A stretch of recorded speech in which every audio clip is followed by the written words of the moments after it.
Salut, c'est Sophie pour Canada Pays des Opportunités. Je rencontre Ludovic qui est coach vocal à Québec et qui nous raconte qu'est-ce que le mois de l'histoire des Noirs. On l'écoute.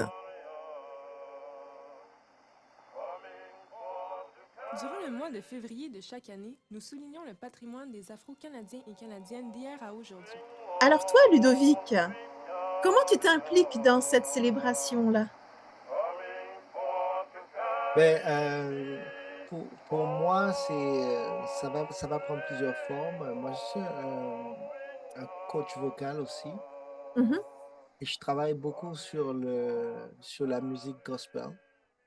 Je me suis orienté vers le chant gospel parce que c'est un chant qui tire son origine d'une rencontre culturelle. Mhm. Elle était forcée, certes, mais c'est quand même une rencontre culturelle qui a permis de créer un nouveau genre. Ouais, Ce nouveau genre, qui est le négo spirituel, a fait des, euh, des petits, on va dire. Donc, la base musicale de la musique américaine, elle est ancrée dans ce négo spirituel. Qui a envahi toutes les sphères de la musique. Donc, ouais. on dit que c'est le premier art américain. Il s'agit du négo spiritual. Donc, étant donné que c'est l'art mère, en tant que coach vocal, je trouvais ça intéressant de permettre à des gens de développer le chant originel qui va permettre de développer les compétences par ailleurs pour d'autres types de chants. Donc, si on vient à l'origine de la culture afro-américaine, de la culture musicale américaine, après, ça facilite le chant dans d'autres sphères. Ce travail-là m'a amené à comprendre c'était quoi la culture. Parce que ma culture propre, elle n'est pas une culture afro-américaine. Moi, je suis un antillais. Mm. Donc, j'ai dû apprendre la culture. Je l'ai observée, je l'ai étudiée. Et quand j'ai vu l'intérêt, le bienfait, ben, j'ai développé une méthodologie pour pouvoir la transmettre. OK. Parce qu'il y avait des bienfaits là-dessus. Et en étudiant maintenant ce modèle originel, ben, j'ai vu qu'il était étroitement lié avec à l'émergence d'une pensée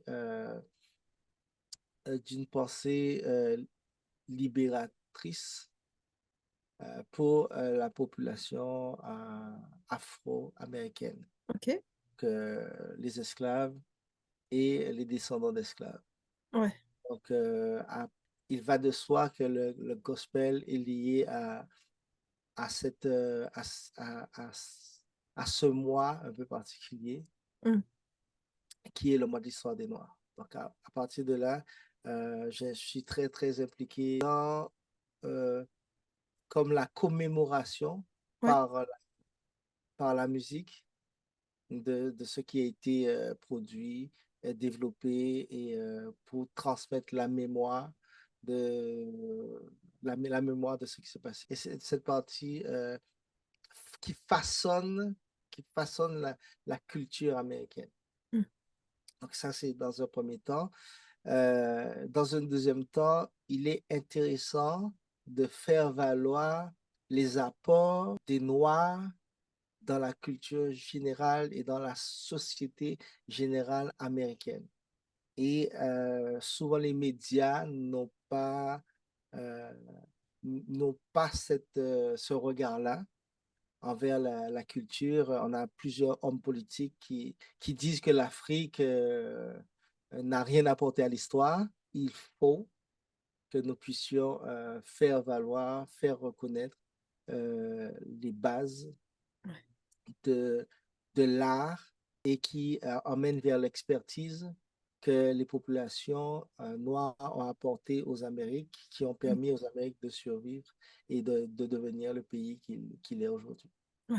Dans le cadre de mon travail qui est chargé de projet au Centre Rire 2000, qui est un organisme d'intégration euh, pour les personnes immigrantes. Mhm.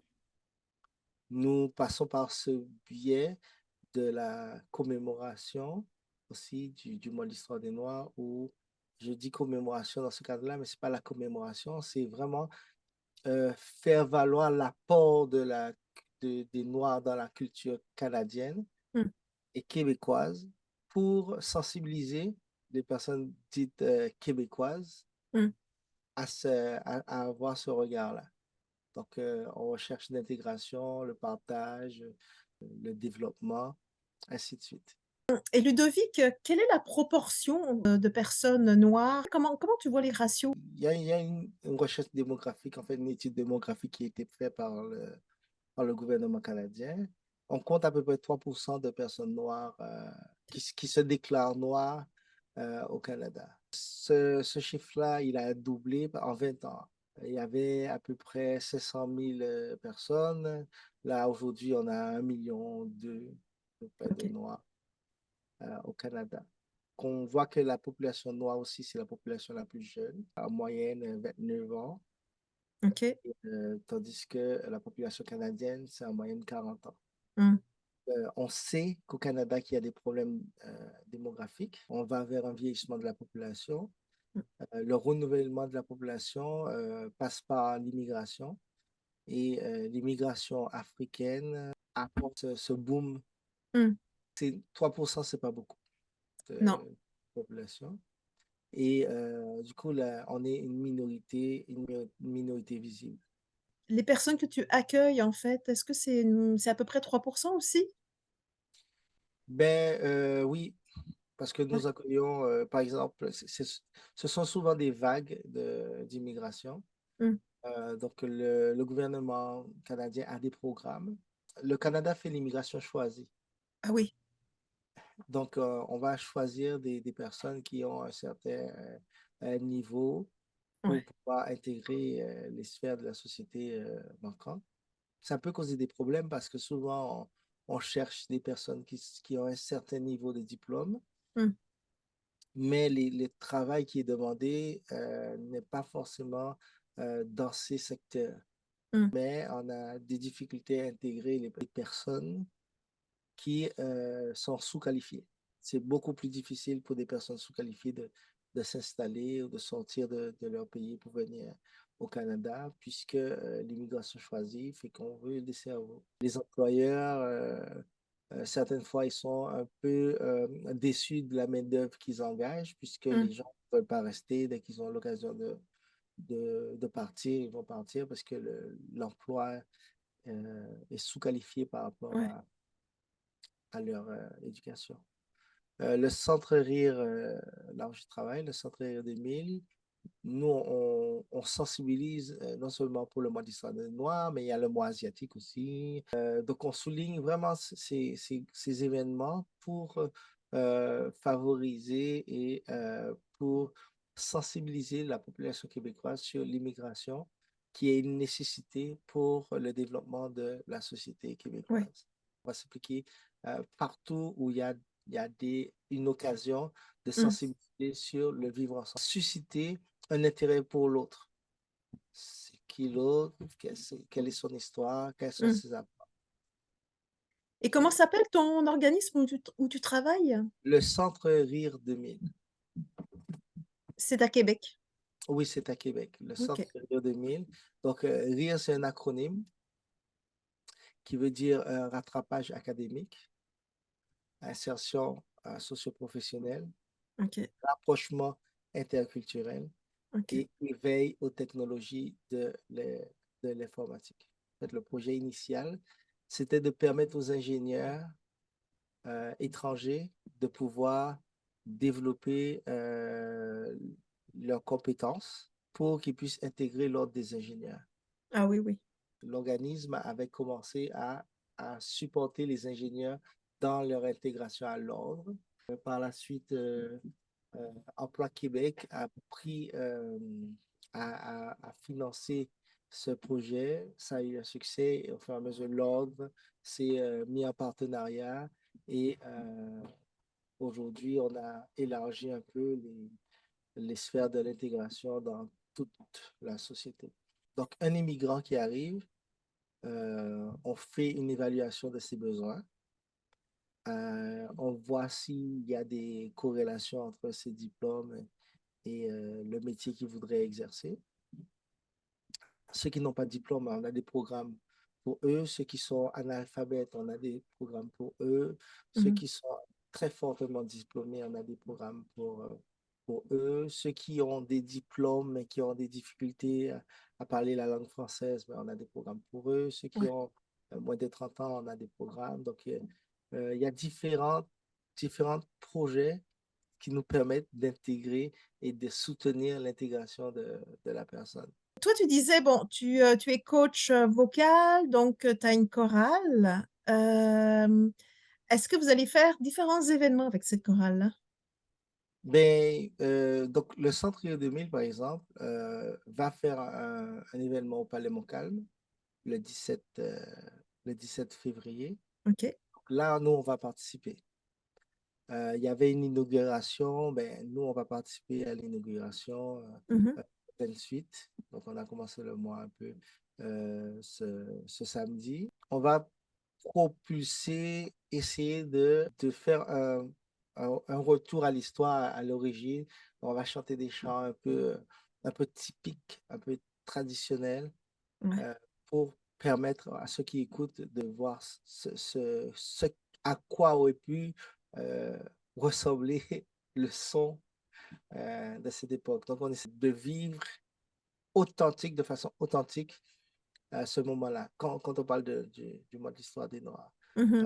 Euh, donc, dans les inaugurations, dans les ouvertures, on aime partir de la capella Ah oui.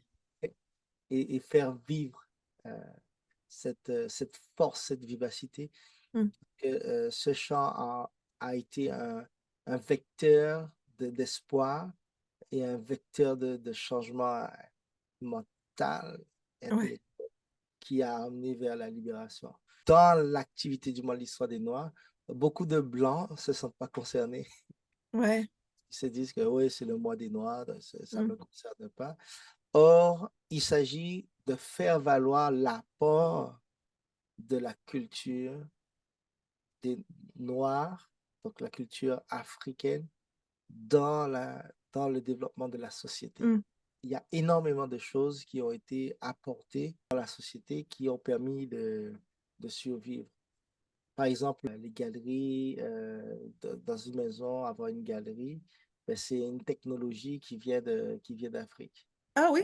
Les pilotis Ouais. que le cyclone arrive pour que les maisons ne puissent pas s'envoler, Mm. ben, c'est une technologie qui a été amenée par les esclaves qui avaient les compétences et qui OK. ont développé, qui ont expliqué aux Mm. colons qui ont Ouais. fait de l'architecture, qui ont, qui ont fait moderniser l'architecture pour que les maisons puissent rester debout.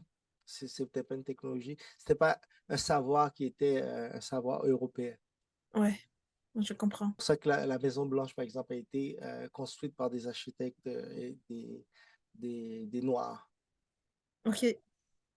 par exemple. C'est plein de petites choses comme ça, Mm. que dès lors qu'on a commencé à célébrer le mois de l'histoire des Noirs, ben, on a redécouvert des choses. Les gens ont commencé à pousser un Mm. peu plus la recherche, mais on a retrouvé des auteurs, on a retrouvé des écrits. On s'est interrogé sur, oh, c'est ça. Et on découvre Mm. plein de petites choses qui ont été effacées de l'histoire un peu. Le mois de l'histoire des Noirs, vous allez voir, il y a la journée chez Anta Diop. Chez Anta Diop, c'est un auteur, un chercheur, un archéologue qui a mis en lumière le fait que les pharaons étaient pour la plupart des Noirs. Ouais. Et donc quand on lit les écrits grecs, on voit que Pythagore il a étudié en Égypte. Ouais. Lui, il faut il a pris sa culture quand on lui demande ben, d'où ça vient, ben, il dit ouais, ben, allez voir ceux qui m'ont enseigné. À l'époque, on savait qu'on allait faire des études en Afrique. Ouais. Et au fur et à mesure, on appelle ça, on a blanchisé l'histoire. Mmh. Mais aujourd'hui, avec ces manifestations de moi, l'histoire des Noirs, ben, on se retrouve à se questionner sur, OK, pourquoi les nez, la plupart des nez des pharaons sont cassés. Euh, Quand on regarde certains écrits, quand ils ont découvert les statues et les monuments, les premiers disaient que c'était des visages négroïdes, c'était quelque chose qui était accepté, mais au fur et à mesure, on a eu un développement de la conscience de déshumaniser les Noirs pour pouvoir justifier l'esclavage Mmh. négrière. Donc, c'est quelque chose qui s'est passé dans les 500 ans. Aujourd'hui, c'est en train de se retourner, mais on a, pour justifier la traite, parce qu'on avait besoin de se développer économiquement, Mmh. on a choisi de pousser un narratif qui, aujourd'hui, on découvre que ouais, ça cause problème. Mmh. On a déjà des théoriciens qui, euh, qui ont déjà fait des hiéroglyphes et qui est déjà utilisé depuis des années. Les mathématiques fractales, ce sont des choses qui sont naturelles, utilisées dans les tresses que les populations utilisent et font des mathématiques, font des jeux qui sont depuis longtemps normales. Mmh. L'informatique, Mmh. c'est un occidental qui a étudié le Mmh. langage binaire et c'est en se modélisant sur la culture africaine Mmh. qui se dit, ah, mais c'est comme ça on va utiliser le binaire pour faire les mathématiques, Mmh. mais les marabouts ou les voyants africains qui disent, en fait, ce sont des mathématiques binaires, donc ils utilisaient Ah déjà oui? les probabilités, donc les calculs de probabilité pour prédire l'avenir, Mmh. mais en faisant des bâtons. Et on a des Ouais. exemples. Il y a des méthodes aujourd'hui qui on explique comment ils faisaient pour prédire que le soleil va arriver, la lune sera à tel endroit, euh, à tel moment. Donc Mmh. là, avec le mois d'histoire des Noirs et avec ce retour à la culture, sa culture et son appréciation, on redécouvre des choses. Apporter ça et dire, expliquer ces choses-là à la population non noire, donc la population blanche, c'est bon pour créer des liens. Oui, tout à fait. On sait l'histoire, on sait et on doit savoir que les Grecs ont prêté leur histoire, leur technologie aux Africains, euh, donc aux Égyptiens, les Égyptiens qui sont partis d'une base un peu plus basse. Donc, c'est l'humanité, c'est l'histoire de l'humanité. Mmh. Moi, ma mère qui est antillaise, elle a appris à l'école, nos ancêtres sont les Gaulois. Si elle disait pas nos Mmh. ancêtres sont les Gaulois, on lui donnait des coups de règle parce que Ouais. c'est une aberration. Mmh. Donc, c'est un retour aux sources. Donc, mes parents n'ont pas eu la chance d'avoir un retour aux sources. Mais notre génération, les plus jeunes, ont cette chance-là. Ouais. Et arrivé au Canada aussi, on côtoie un peuple canadien qui, eux aussi, ont eu une histoire un peu similaire de domination, mais d'humiliation par rapport à le fait d'être minoritaire Ouais. dans un océan Mmh. d'anglophones. Et là, ces célébrations, est-ce qu'il y a aussi des conférences, Alors, heu? il y aura il y a une programmation et il y a une programmation de différents acteurs à Québec Mmh mh. qui vont proposer pendant tout le mois des activités diverses et variées. Donc ça, c'est toute la programmation du mois de février. avec la table de concertation. Oui, ça se passe à Québec. Donc, Ok, il y a des tables de concertation à Montréal, à Québec, un peu là où il y a une concentration de population. Voilà. d'accord. Donc les villes principales, c'est Montréal, Québec. Est-ce qu'il y a d'autres villes au Québec? Ah oui, donc Oui. au niveau canadien, ils sont beaucoup plus avancés que nous. Le mois de l'histoire des Noirs est beaucoup de Black History Month. Hmm. Euh, c'est beaucoup plus gros, il y a beaucoup plus d'événements. Mais nous, par exemple, à Québec, ben, ça fait que quelques années que ça s'est développé. Soyez des nôtres pour ces festivités. À bientôt.